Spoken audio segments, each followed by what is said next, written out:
Should men receive paternal leave with the same pay and duration as women received with maternal leave? Why or why not? Why not? Although I agree, the only distinction I would put for the sake of conversation is that in some parts, women actually get two different maternal leave. One is medical, you just pushed a human out, you need rest, and one is parental, okay, now take care of that human. So if there's that distinction, should dad get both? Or just the parental part? Or can we get medical leave after conception since that's when our part was done? /s. Good distinctions. Yeah, my wife got disability and medical for a time and then maternity leave. They were considered separate for her job and by state laws. I agree with the distinction, but I'd even be for fathers being able to at least apply for some form of medical support leave if they were supporting a partner who was on bed rest or after a complicated delivery, leave that didn't count against other leave. I had a pretty easy late pregnancy and recovery, but my friends ended up both needing to use a big chunk of their FMLA before the baby was even born, shortening the already paltry 12 weeks.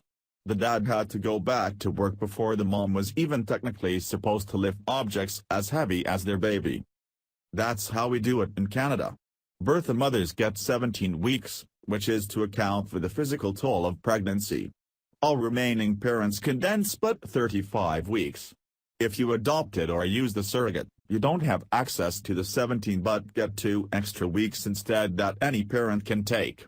During this time, you get 55% of your salary, paid by our public insurance plan, not your employer, to a maximum of $560 per week.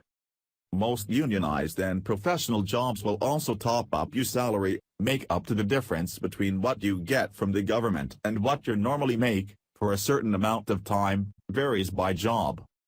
You can also stretch that year to 18 months but at a lower benefits rate. This plus the Canada should benefit, about $6,000 per year per kid under 5 for low income, clawed back as your income increases, and usually gone if your income is over $150,000, has virtually eliminated child poverty in Canada.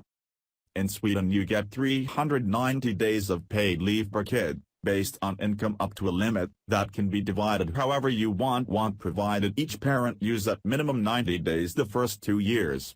Then there are 90 additional days you can use but at lower pay. You can only use 30 or so days each together, at the same time, however thought one parent can use vacation days when the other uses the parental leave if you want to be both home. In practice the mother usually uses slightly more of the days. In addition you can stretch it out. For example you can be home for a full week and use 07 paternity leave days. You have the right to stay at home full-time for the baby's first 18 months. If you still have days left after this you can use these until the child turns 8. I have so many questions.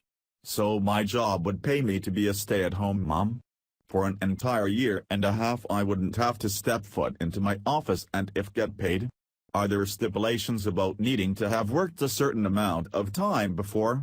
Is there any sort of discrimination against married candidates because they might be starting a family soon and the business doesn't want to pay for that? Is the company paying for all these days or is it the government? Is there a rule about having kids close together? Like if I have baby number 1 and then have another 18 months later, can I get my salary for 3 years without actually working? What happens when I go back to work 3 years later? Am I even relevant or useful anymore? Holy fuck. Sometimes I read about other countries and realize how fucking barbaric and inhumane some of our laws are. I was brought up to think that USA is number 1. Jesus Christ, was that wrong? Sweet here. The financial cost of having 2 kids has been low. 2 hospital births. One included 3 nights stay over for both the missus and me. $10 a night. For me only. For the food, not the bed. Bed was free. The other included 2 nights in for the missus. Free again. We watch you guys get double-teamed by hospitals and insurance companies, and can't figure why you put up with it. It's insane.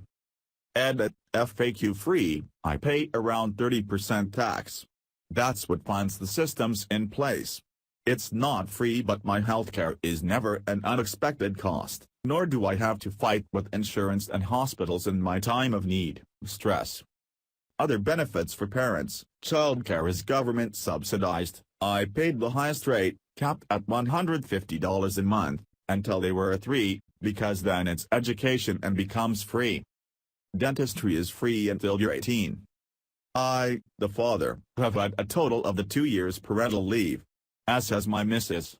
We're legally protected in Sweden. The employer doesn't foot your 80% pay, and they don't suffer. Should they choose to retaliate in some way for prolific breeding or something, you'd win a massive court case with ease. This rarely comes to pass. Companies here treasure their employees. How should we not put up with it? I suggest you vote for someone who wants socialized healthcare. It's what civilized countries do.